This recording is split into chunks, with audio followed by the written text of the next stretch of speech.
I'm Ann Barsodi with PSP Perspectives at the Trending Technology Conference in Sacramento. I am here with Jamie Mangrum. He's the Deputy Director and CIO of Department of State Hospitals. Jamie, thank you so much for joining us. No problem. Thank you for having me. So one of the big focus areas of the Trending Technology Conference is actionable analytics. So why don't you talk to us a little bit of how you've used analytics?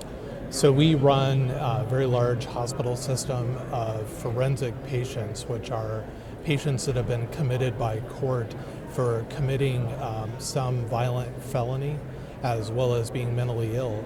As a result, our environment is really dangerous.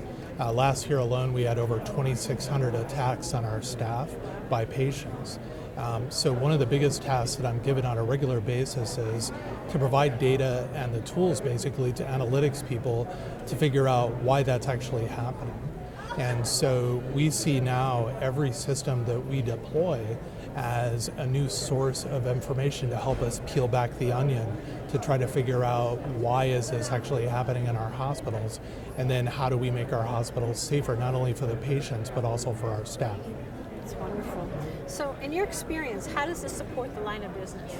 Well, the line of business are basically the clinical staff that I'm taking care of. And so, as an example, in 2010, one of our staff was actually murdered at one of our hospitals. So we're constantly looking at, we'll have a spike of violence in a specific unit at a hospital, and we'll look at different sources of data to see why that's happening, and then what the staff in that unit can do to basically stop that from happening, and how do they make it actually safer. That's wonderful.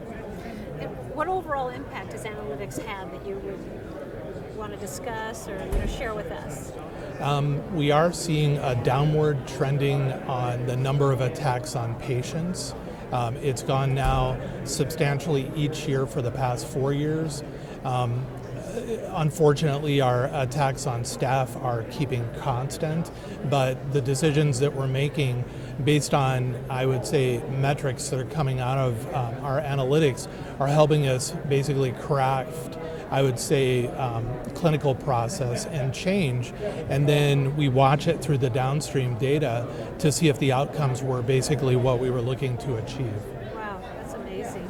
So is there anything else you'd like to add before we come to a close? For us, most organizations look at data as, achieving some form of efficiency or something. For us, it basically truly is life and safety. So it's a very unique view. Which is an absolutely wonderful perspective to hear about.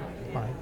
Okay, well, Jamie, thank you so much for joining us. It's a pleasure having you, and Jamie's also a panel member here, so thank you very much. No problem. Thank you for having me. Thank you.